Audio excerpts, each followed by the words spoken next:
indivisible, with liberty and justice for all. Thank you. Minutes of the March 3rd meeting were emailed to us. Any corrections or additions to those minutes? Make a motion to accept them as emailed. Second. Motion and second. All in favor say aye. Aye. Opposed, same sign. Motion's carried. This process makes no sense to me, but we just opened the council meeting. Now I need a motion to close the council meeting. Suspend it. Suspend, not close. Suspend the council meeting so we can have a public hearing on the annexation of the nature preserve. Second. Motion and second. All in favor say aye. Aye. Opposed, same sign. Motion's carried. Okay. Now I need a motion to open the public hearing. So moved. Second. Motion second. All in favor say aye. Aye. Opposed, same sign. Motion's carried. So the public hearing tonight is for the annexation of the nature preserve. This is the area between Stratton Housing Addition and the St. Mary's River, currently owned by St. Mary's Catholic Church. Christy Sturts here helped us with this annexation process. Have any comments, Christy, that you want to give us on the annexation? Good evening, Christy Sturts, Public Management. Just a brief overview, reminder, the annexation was introduced on February 17th, so the next step of this is the public hearing. This is a super voluntary annexation, which means that 100% of the property is being petitioned to the city on behalf of the church. And the purpose of the annexation is to enable the city to be able to move forward with a nature preserve project. Again, 40 acres, and if there's any other questions, I'd be happy to answer. Yeah, I'd like to open it up for comments from anybody concerning for or against this annexation. Okay. Hearing none, I think we can close the public hearing now. Or make a matter of record the proof of The publication. public, yes, excuse me. Yeah, we had the legal notice of this hearing in the local paper, so would like to have a motion to approve the legal notice that was published. Second. Motion second. All in favor say aye. Aye. Opposed, same sign. Motion's carried. Thank you. So at this time, for no more comments, we can close the public hearing. So moved. Okay. Motion second. All in favor say aye. Aye. Opposed, same sign. Motion's carried. Thank you. Thank you, Christy. Now we need a motion to reopen the city council meeting. So moved. Second. Motion second. All in favor say aye. Aye. Opposed, same sign. Motion carried. And they wonder why I drink.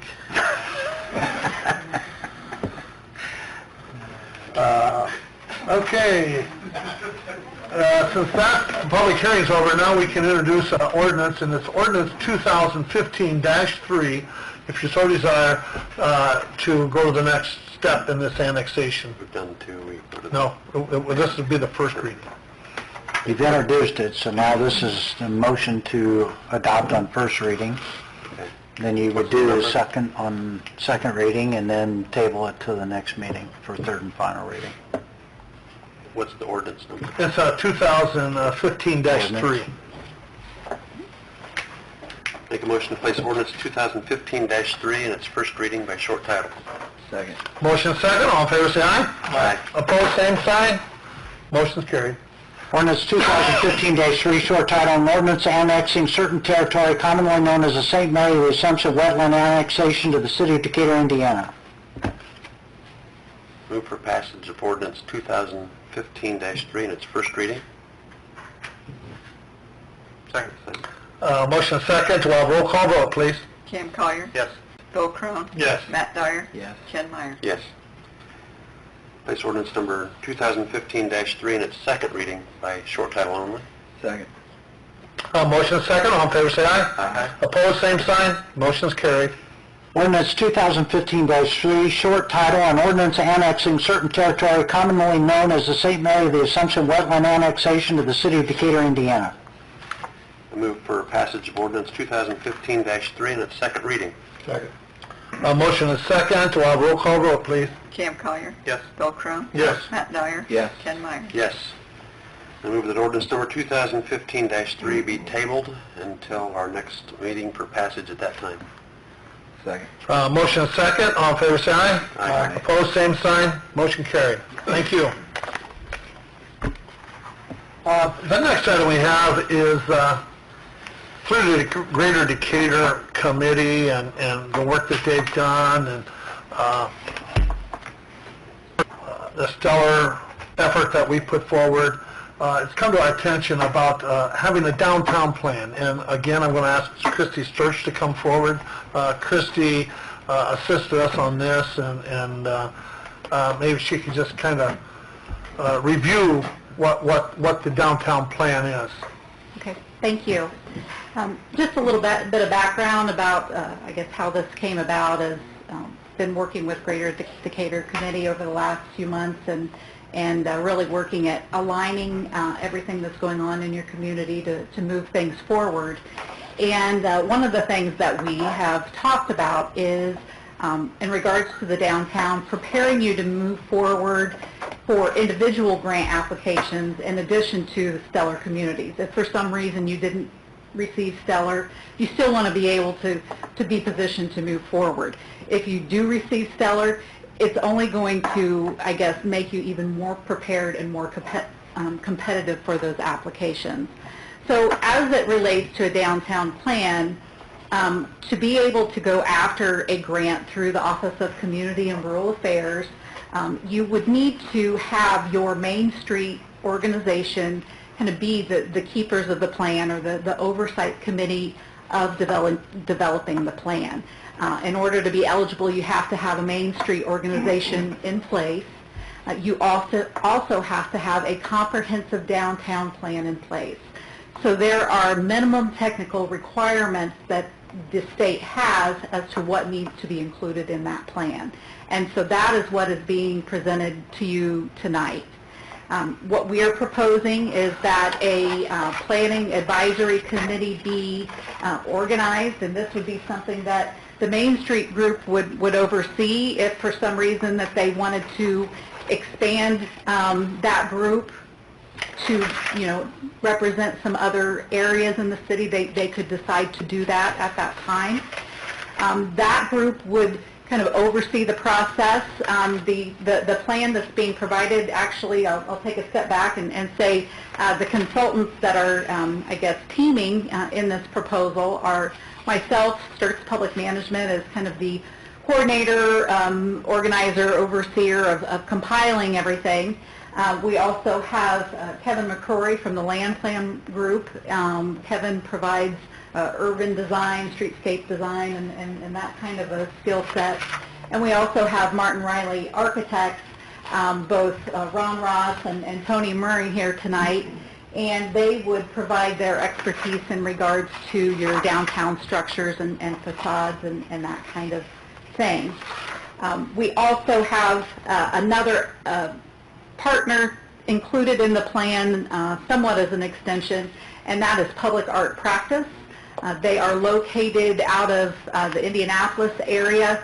This gentleman has done work across the nation in regards to public art planning as it relates to streetscape design and other types of design. And we just kind of thought that that might be something that you may want to consider as it relates to your sculpture tour and just kind of the theme of where things are going for your particular downtown. So to kind of go back to the process, we would establish that planning advisory committee working with the Main Street group. Then we would also confirm a definition of the planning area. When we did the Stellar Communities application, we had to create a really targeted area for investment. The purpose of this plan would be to look at your entire downtown. So, I mean, your Stellar area may be your phase one of that, but we would also take a look at your riverfront area, your courthouse square, all of the different elements of the downtown, and want to define what that is. We would then, after that, gather and analyze background information. Each of our firms worked with the city with the Stellar Communities application, so I think we have a good understanding of a lot of what you already have in place in regards to planning, but there may be some other things that, we need to kind of do some background work on and work with the Main Street community, or committee. There would be some community workshops in regards to this process. Wanted to, I believe Kevin will be key as it relates to the streetscape design and to getting input as far as what the needs are into your downtown. And ultimately, he will be providing cost estimates that will prepare you. This is really at the core of what you need to be able to go after a downtown grant through OKRA. Kevin and I worked with the city of Woodburn, and they're actually getting ready to go into construction this year, and they have went through that similar planning process. We would also meet with stakeholders. I would be in charge of doing the market conditions and economic development assessment. So looking at what type of retail could fit into your community, looking at what your gaps are and those types of things, coming up with strategies to both retain and bring in new businesses, and also, looking at what your incentives are and if there are other best practices that communities have that could be integrated into this. There's a physical design element, as I mentioned. At this point, both Martin Riley and Lance Land will use their design expertise to look at existing conditions, including land use, gateways, parking, existing street design, signage, image and branding, those types of things. Kevin will develop a street design plan and a rendered view of the downtown, as well as specific enlargements of certain areas like your 2nd and Monroe intersection, or your Courthouse Square or your riverfront. It also provides estimates on street furniture and recommendations. We won't be getting into the specifics of exactly what you're going to be doing. That will kind of come once you're going after your grant application and you actually receive the money. So it's kind of like at Stellar we were this high, and then the downtown plan will bring us into the point of cost estimates, and then if you get the grant, then you really get into that specific level of detail of what your needs are. We're proposing that there be some level of, what do you want to call it, perspective done. A perspective is kind of, and it's on page 12, it's a visual example of what things will look like when it's done. It's really not a required element of design for the purpose of construction, but it may be something that gets people excited in your community. People kind of understand what it's going to look like and helps with fundraising and those types of things. In regards to the building assessment, we kind of went back and forth. This is one of those things where, if you're going to look at each individual building and do a complete assessment, that could be astronomical in regards to the cost. So kind of what we had come up with as a potential solution is really focusing in that target area for Stellar, which is from the Monroe Street Bridge down to 2nd Street, and then from Jackson to Jefferson along 2nd. I believe Martin Riley identified approximately 60 structures in that area. And what they will do is just do kind of a visual walk by and, write down general recommendations for facade improvement, design, signage, vacant building use, those types of things that then could be utilized by property owners moving forward. If you wanted to go after a grant, you would have to have a more specific level of design engaged with specific property owners, but this is a good first step, and it also could enable property owners to understand if you were to develop your own local plan, own local facade program, what they might be able to do to be able to make some improvements to their structures. Finally, there will be kind of an overall cultural and social analysis. You've already had a cultural needs assessment. probably this would be in part taking some of that information as well as working with the Main Street group, identifying what your existing kind of events and programs are, and then if there's any other types of examples of things that you may want to consider moving forward. And then just looking at the overall organizational management. I know right now you have the Main Street group, 501c3. Are there other types of well, you're not 501c3 right now. We're through the chamber. You're through the chamber, okay. Some communities establish a business improvement district. I'm not saying that's what I recommend, but there's just different types of things that they may want to consider, whether it be now or into the future, to kind of move forward with things. Finally, we would come up with implementation goals, objectives, and an action plan. And the overall proposed fee for the plan is $47,500. We have some additional services that are options to you. If you would want a color rendered perspective, that would be an additional $2,000 to $3,000 per rendering. If you have a particular structure or structures that you want a more detailed assessment on, that would range between $2,500 and $4,500 per structure. And then the public art component, if you would want to include this public art practice individual, that would be $8,750 to include that. Finally, we're proposing a timeline that is approximately 6-7 months long, and what we're trying to do is be able to give you a product. If you are shortlisted for Stellar Communities, and you will find that out on April 2nd, we would use the months of April and May to really try to give you at least a general sense of what your design is going to look like. We would engage, have that public meeting, get some input and those types of things. It won't be done in 2 months. You don't want it to be done in 2 months. But I think the sense is that we could get that going and have something of value to put in your final plan, which would be due in the beginning of June. If for some reason you're not shortlisted, we could work with the committee and decide, do you want to take a little bit more time? But overall, I think 7 months is a good amount of time to be able to flesh everything out and give you a complete product for the plan. Is there anything, Kevin or Ron or Tony, that you'd like to add? No, you did a good job. Any questions for anybody? That was a lot of information Christy just gave us. I can kind of compare this to back in 2010. We had not updated our overall comprehensive plan for the entire city since 1976. So in 2010 we did that, and that made us eligible for different grants that would come along. And to be honest, we needed, even if we didn't get the grants, we needed to get an idea where we're at, where we wanted to go. I compare this now to that this is, to me, the next step that we need in our city, and I'm 100% in favor of moving forward with this.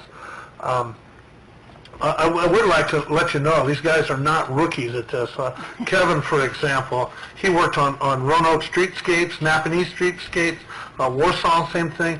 Harrison Square development, that's part of Parkview Field. He was involved in that beautiful facility. So he's had a lot of, and Ron, same way. And I think Tony was involved in probably part of these. Baker Street train station, I don't know if anybody's ever been there, but that's really nice. That's where their office is now, Martin Riley, and it's really a neat place. Rialto Theater, Waterloo Train Depot, the Syracuse Train Depot, so they have a lot of experience, and I think we're fortunate to have them as our partners. But make a long story short, we're here.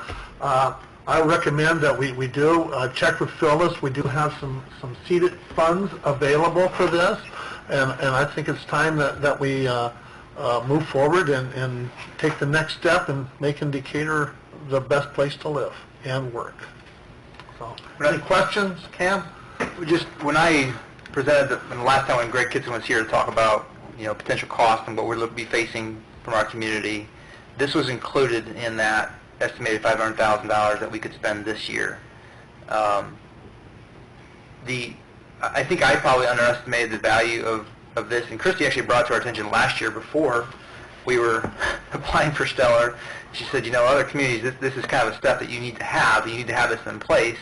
I'm not so sure that we anticipated being shortlisted, but when it came to putting the details on, we've been at the operational, we've been at the strategic level, and this is kind of more of the tactical, more of the specifics. And I think that our park across the corner probably is a prime example of how this could have been very beneficial for us to know exactly. I think it's turned out well, but we were taking a lot of the guesswork out of what should things look like. And I guess the more that we sat down with Okra and more we learned about main streets and realizing that this is actually, it's a must-have to be able to get, we would have to have done this, even within Stellar to qualify, because remember, even if you're designated, you still have to qualify per the organization, like Okra, you still have to follow their guidelines. So this is something that we would have to have had in place. Regarding the public, and I know I emailed it out to you, Christy, this is yours, I'm going to give back to you, but regarding the public art piece, this is a really, I don't know if you could put him on a level of where this gentleman fits, but Pretty impressive. It's amazing, and the offer to kind of tag this on for $8,500 is, he actually, if you've been to Indianapolis Airport, all the public art there, this guy came up with a plan. But I did talk to Connie. He was involved also, I think, Kim, in downtown, the Fort Wayne riverfront plan that Fort Wayne's doing? Well, that's where I met him. He wasn't part of their design, but he was brought on by their consultants to introduce them to Fort Wayne. They haven't engaged with him yet, but I've grabbed onto him. Very impressive guy. But I did talk to, if you think about the sculpture tour, and the regional cities group that was here yesterday, I kind of mentioned this to them. I said, the sculpture tour group, I think they were convinced they could be successful. I think we were all hopeful. And now that it's in its fourth year and it's been very successful, it's obviously to me that they have been successful and they're here to stay, and it's only growing. And if we're going to go down the road of streetscapes, if we're going to go forward with the commitment of the plan itself, how can we not incorporate public art? So I did talk to Connie about the sculpture tour. They're not going to know if they have the money until after June to be able to fund the $8,500. So I was able to find an individual who would pick that up. So Excellent. This is included. If we go to 45 or this 47.5, this is covered. The art part's covered by a private individual. That's wonderful. That shows some confidence somebody has in our city. And I would recommend that you consider doing at least one perspective. I just think it helps sell and get people excited, which would bring the price up closer to $50,000. So. Great, really. Any questions? There was a lot thrown at you here in the last 10 minutes, and we definitely don't want to rush through, but I think we've looked into the financial part of it, the benefits that it's going to bring, and I think we should move forward. We do have some seeded funds, and seeded funds is county economic development. And I think that's exactly what this is. This is economic development in a downtown area. Can I ask one question, Sure. Christy? Christy, by doing this, does this also impact the comprehensive plan? I would actually recommend potentially that someone from the Plan Commission be part of the advisory committee, and that you could amend this to be a part of your comprehensive. And that would then update our comprehensive plan, would it not? Yeah, what Tim's referring to, normally a comprehensive plan is only good for 5 to 7 years. Well, 2010 is when we updated it, so it's coming up for an update in that comprehensive plan. And this could be part of that, is what you're saying. Yes, it wouldn't physically be attached, but it would legally be like an addendum to it. Right. Any questions? Council, I think it's up to you guys. I'll make a motion to move forward with the expenditure up to $50,000, including the generous offer for the arts piece. And Is 50 if we do a perspective, does that cover it? I thought she mentioned that would. 47.5 and then 2,500 for perspective. I think it was, Kevin, what Yeah. is that okay? So So 50,000. Cover that. Okay. 50,000 from CEDAT funds. Second. Motion and second. All in favor, say aye. Aye. Opposed, same sign. Motion's carried. Thank you very much, Christie, and your team. We appreciate you taking time to come down and explain it all to us. Thank you. Okay, next time we have ordinance that was presented last meeting. It's ordinance 2015-4. It was passed in its first and second reading. It's up for third and final reading here this evening. 2015-4. Yeah. Make a motion to place ordinance number 2015-4 in its third reading by short title. Second. Motion and second. All in favor, say aye. Aye. Aye. Opposed, same sign. I do want to explain what this ordinance is. I'm sorry I didn't do that. This establishes the fees for recording our minutes and somebody that would want a copy of that. So that's what this ordinance addresses. Made the motion, we had a second. Oh, I'm sorry. Motion and second. All in favor, say aye. Aye. Opposed, same sign. Motion's carried. Ordinance number 2015-4, short title. An ordinance of the Common Council of the City of Decatur, Indiana, which establishes fees to be charged for copies of audio and video recordings of Common Council meetings or such other municipal meetings as may be recorded by the city. Move for adoption of ordinance 2015-4. Second. Motion and second. We'll have roll call vote, please. Kim Collier. Yes. Bill Crown. Yes. Matt Dyer. Yes. Ken Meyer. Yes. Ordinance 2015-4 is adopted. Next item we have is a resolution. This is a proposed amendment to the City of Decatur TIF district. And it's Resolution 2015-4. I'll hand it over to Tim for a brief explanation. Key word there being brief. It always is. Okay. When the TIF district was created, basically the entire city was included in the TIF district for both the economic development area as well as the allocation area. The allocation area is the area where if there's new construction, you potentially can capture revenues that could then be used by the redevelopment commission for economic development projects in the economic development area, entire city. And the reason that was done in such a comprehensive way was twofold. One, we were probably behind the curve in comparison to a lot of other communities who have established TIF districts sometimes 15, 20 years earlier.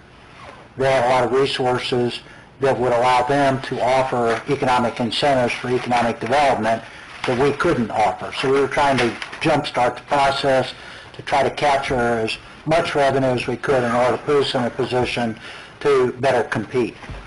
The second reason that we did it is we wanted to have the flexibility of using those funds wherever those economic development needs were within the city itself. You can't have an isolated area where you're capturing revenues here and try to use it over here that's not connected to that economic development area. So we tried to keep that as broad as possible. At the time we did that, our base year was established, and you look at the assessed value for properties in that base year, and then any new construction from year to year thereafter is what generates new revenue, and that's what's captured. It's not captured on residences. In fact, at the time this was created, the Department of Local Government Finance kind of took a position that there was no impact of increases or decreases in assessed value on residential properties because that all gets passed through to other taxing units anyway, but it doesn't hurt the TIF district. About a year and a half ago, they kind of modified the position. They claimed that all along they had this position, they just hadn't enforced it, and then they made a decision that they were going to, and that is that if you have a decrease in assessed value on residences, that can hurt the TIF district in terms of capturing revenue, but it can't help it if there's an increase. So there's no benefit, nor was it a neutral situation any longer of having residential properties included in the allocation area.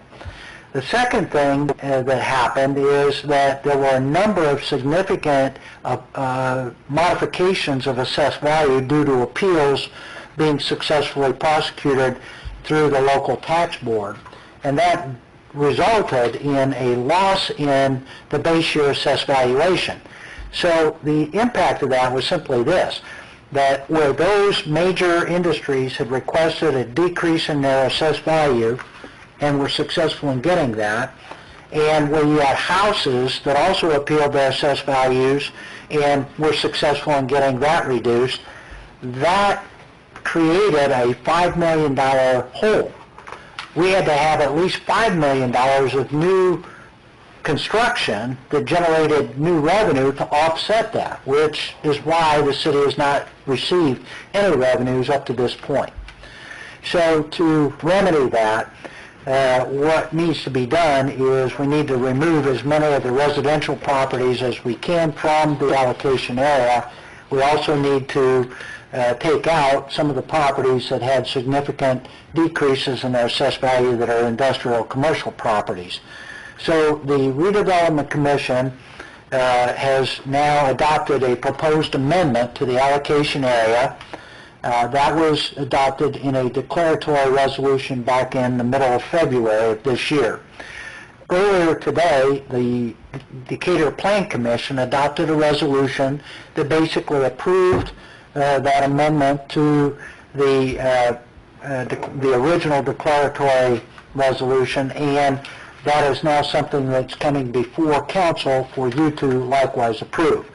Assuming that council takes that step, then the next step in the process is that the Redevelopment Commission will hold a public hearing on April 1st at 5 o'clock here in City Hall for public input regarding that proposed amendment. And at the conclusion of the public hearing, then the Redevelopment Commission would have the opportunity, if it wished, to go forward with adopting a confirming resolution that would basically finalize the proposed amendment, and the allocation area would then be amended. The result of that would be that hopefully in the year 2016, the city would actually see some capture of TIF revenue that would then give us the ability to provide economic incentives for economic development projects throughout the city that are in the redevelopment area. So that's kind of where we are. That's why we're doing what we're doing. And the resolution, I think, Phyllis, do you have that? Oh, I'm sorry, I have it right here. It would be resolution number 2015-4, and what it's doing is it's amending the allocation area by removing a number of parcels throughout the city from the allocation area. Tim, you may want to make a matter of record the Plan Commission resolution that they passed. And the Plan Commission did make passed resolution number 2015-1 of the Decatur Plan Commission, so I would entertain a motion to make that a matter of record. So moved. Second. Motion second, all in favor say aye. Aye. Opposed, same sign. Motion's carried. And at this time, I would ask resolution number 2015-4 be introduced for consideration. So moved. Motion second, all in favor say aye. Aye. Opposed, same sign. Motion's carried. Resolution number 2015-4, resolution of the Common Council of the City of Decatur, Indiana, approving an amendment of the plan for the Decatur Economic Development Area. So now we need a motion to pass that resolution. If you're inclined to do so, yes. Motion for passage. Second. Motion second, all in favor say aye. Aye. Opposed, same sign. Motion's carried. Thank you. It's a very confusing situation, and Tim explained it very well. If you have any questions on it, please let me know. Next item we have is making a legal notice. We have a legal notice. We need to make it a matter of record for the sale of the old City Hall on Monroe Street.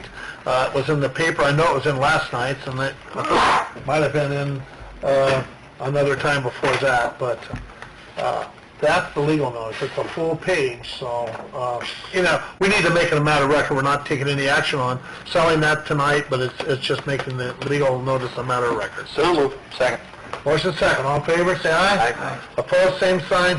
Motion's carried. Thank you. Story's smiling. I didn't see Ron back there. Matter of record, I appointed Patrick Brown, most people know him as Pete Brown, to the Adams County Alcoholic Beverage Commission. For years, Andy Miller served in that capacity. He wanted to not serve from then on. So this is an annual appointment. So for the year 2015, just to make it a matter of record that Pete Brown was appointed to that position. So moved. Motion second. All in favor, say aye. Aye. Opposed, same sign. Motion carried. We're getting there. A letter of interest. I don't know, Christie may be back up here for a third thing, but I want to start out with Cam here on it. A letter of interest, what I mean by that is the Stellar 2015 Stellar program. The first thing you have to do is submit a letter of interest telling the state agencies that we are interested in being in the Stellar program. That was submitted. I'm going to let Cam maybe summarize all of that for us. In general, I would say that maybe I'm biased, but I don't know how we couldn't be chosen. It's a great letter, and I think in compliments to Christie for kind of pulling all our thoughts together. I think he did a good job of capturing all the progress that we've had over the last year. I think, at least personally, I think we sat around the table for quite a while wondering and trying to think about, are we going to do this again, and how much work is it going to take to get to where we need to be? And lo and behold, it all came together swimmingly.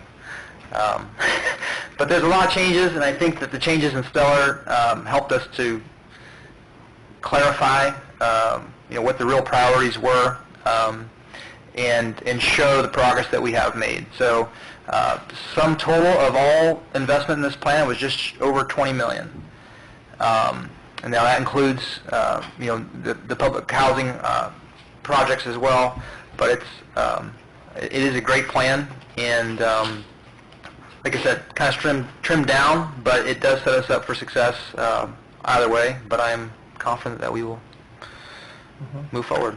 That letter was submitted on our behalf through Christie electronically on Monday, the 16th here. So we're in the ballpark again. So we'll see what happens here April 2nd. April 2nd is the day? Yeah. That's when they notify us if we're one of the finalists. So we'll keep you updated. Thank you, Kim. Another issue is Greg Cook has always been our representative on a couple committees. One's the EMA, Emergency Management Agency, that the county has, and then also the LEPC, which is Local Emergency Planning Committee. Whew. I didn't know what that really meant until Greg told me today. But anyhow, with Greg's promotion to being the chief, he was our representative. I would make a recommendation that we appoint Mike Mahan, the new deputy chief, into those two representatives from those two committees. So moved. Motion second. All in favor, say aye. Aye. Opposed, same sign. Motion's carried. Greg, I don't know if you told Mike that this was happening, so you tell him now he's on. Okay. Thank you. I would like to take just a moment to thank the people involved in Spotlight. I don't know if everybody had an opportunity to go out to Spotlight on this last Saturday. Really a very nice event. I was very, very happy with so many things that went on. Decatur Main Street had a group there. The Adams County Historical Society had a group. Our Parks and Recreation had a display there. So there was really a lot of stuff. School had a nice art program. The Rotary had a great auction. So many things just all kind of pooled together there in one event all day long. And it was really a nice event. I really want to thank everybody that put that on.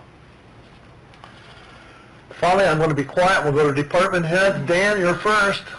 Nothing? Jim? Greg Cook, our police chief.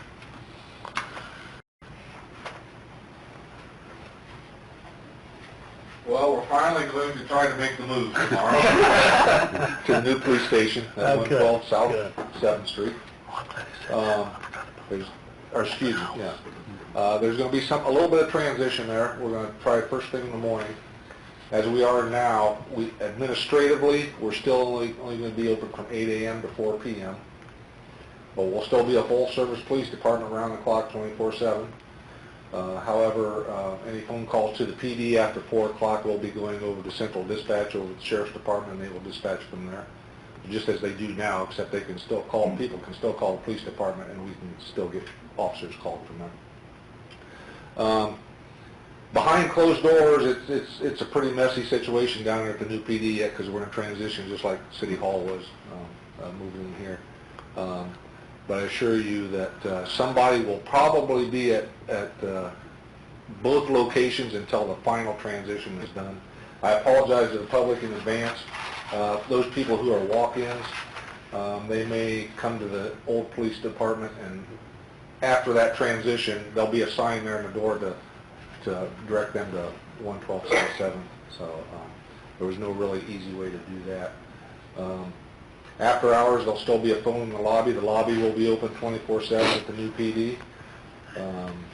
For those people who need to see an officer, there'll be a phone direct to Central Dispatch there in the lobby.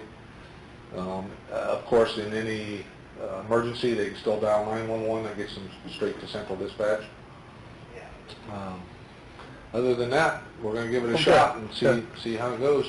Good. The new sign is up on the front of the building, so people should be able to find it fairly easily. A lot easier than the current one.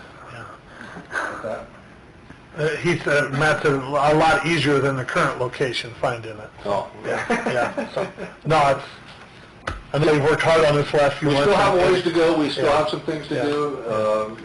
There are a lot of things to be putting in the building as far as shelving and all that kind of stuff, but we'll be effectively Okay. looking out of that building. Good deal, good news. And that brings me, I forgot to mention that, we'll have an open house here for City Hall on April the 8th, and again on April the 11th, so we're going to have that. And down the road, when Greg gets everything put away, I would like to have one. you know, and we'll have an open house down there also. But that'll be in the future, date undecided at this time. Did we ever get a solution for the concrete underneath the park?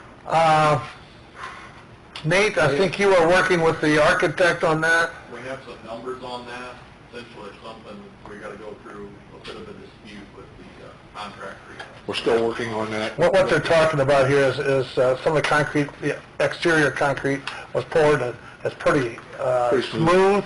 It's supposed to be a little bit rougher texture, and you get moisture on it, we get a little ice or even moisture from rain, it gets a little slick, and we don't want anybody to be falling down, so... So with those issues, we're still trying to work Yeah. out how to get the coating off and Yeah. rough it up and make Yeah. it usable. So we're still in You that know, process. how it needs to be fixed. Right now, it's kind of the discussion of who's paying. Who's paying for the fix, so that's where we're at, yeah. Yeah. Okay? Okay, any questions? Thank you, Greg. Nate, do you have anything? Nothing? Roger? I don't have anything to say. Jeremy's got something, he's getting up already, so...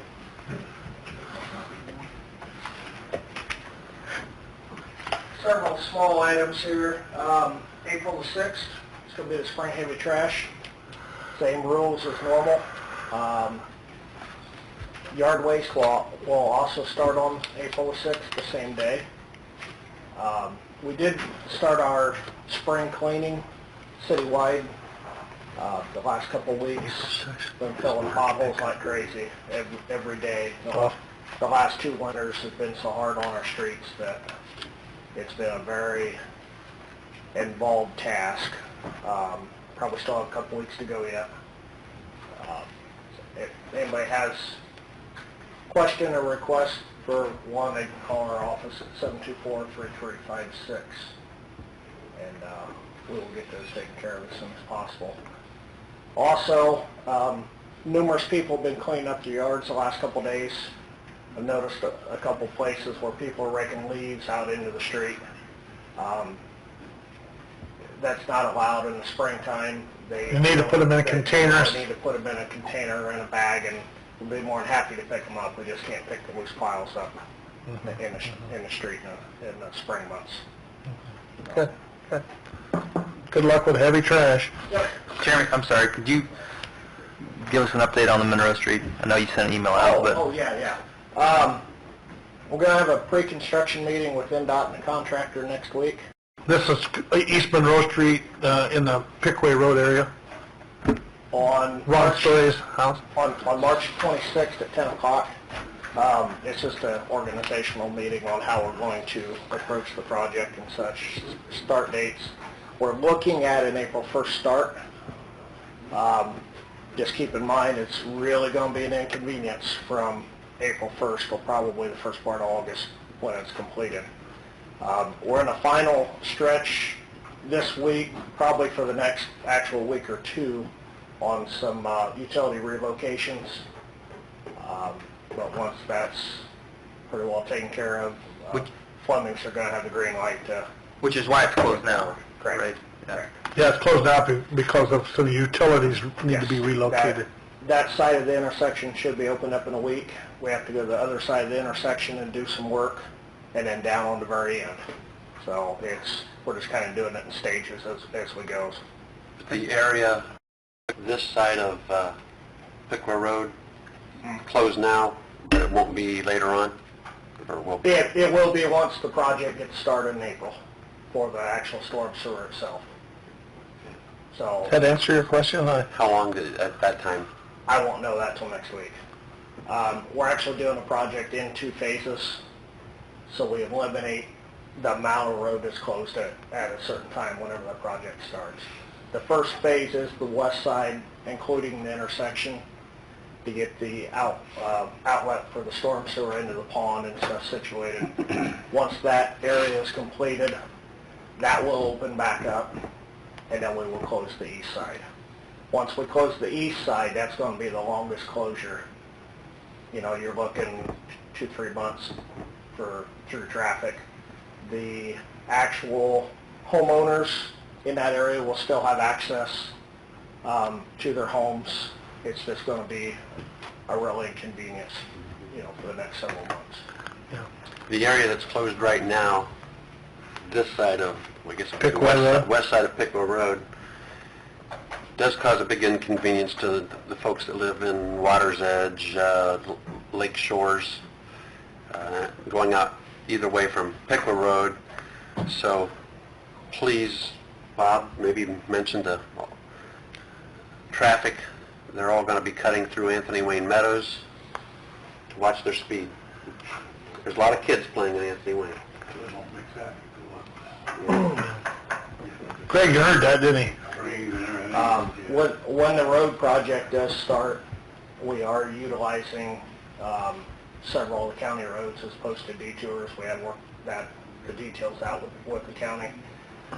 A lot of the people are still going to cut through the residential areas. You have to, yeah. There's just no way of getting around it, but we do have an actual approved detour to try to catch some of the east and some of the southern traffic, you know, as they're coming into the area. So. Okay, good.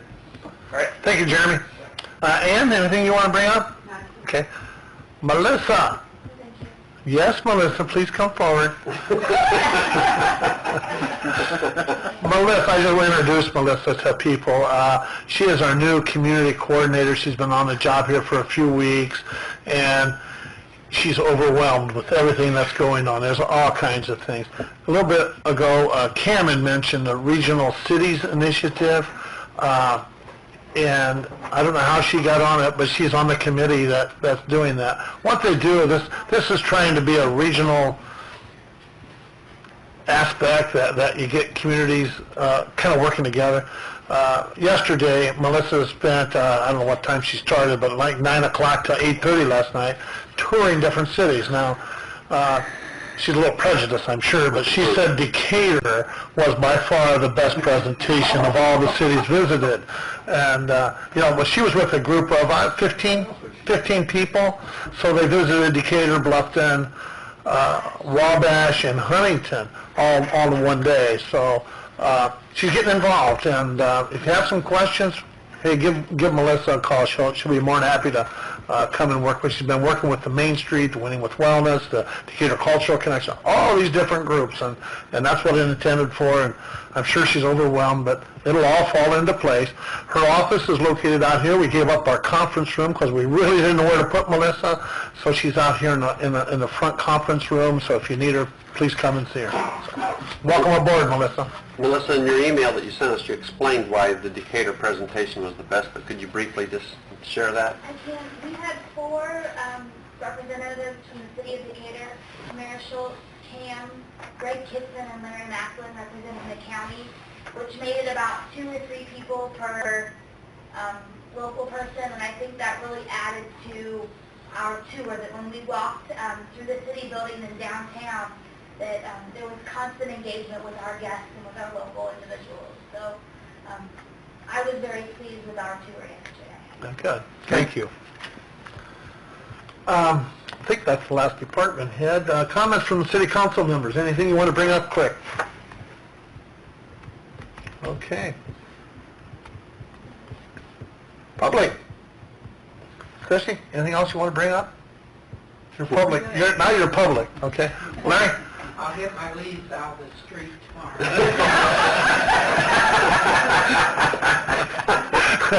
Craig, anything you want? Mary? Alan? I always want to say Clyde, so excuse me. Max? Ron? I'll have my truck in 4-wheel drive with this truck. Yeah, don't need it. While you're out in the same neighborhood. I'll follow him through. I would like, though, to put it on record that Melissa has started off extremely well for our group, for the economic group, and Main Street, and just really appreciate how she's just taken on money and very supportive and very positive attitude. Yeah, Thank great. you all. Thank you. Reverend Becker, it's good to see you here. You haven't been here for a while, so it's always good to see you. Yeah, this first time here at our new facility. So, anything you want to say? No, sir. Okay. Mr. Hartman? No, thank you, Mr. Mayor. Okay. Thank you. Tony Murray from Martin Riley was here for Martin Riley. Now he's a public citizen. You have anything to say, Tony? Okay. I want to see you after the meeting, though. Thank you. I go into the principal's office. Tim, thank you. Yeah, no, 289. 289. That's a number of days left for me to keep you out of jail. Yeah, you done a good job. Thank you. Somebody do that. I'll make a motion to pay the claims. All in favor, say aye. Aye. All opposed, same sign. Motion carried. I'll make a motion to adjourn. Second. Motion second to adjourn. All in favor, say aye. Aye. Opposed, same sign. Motion carried. Thank you, Tim.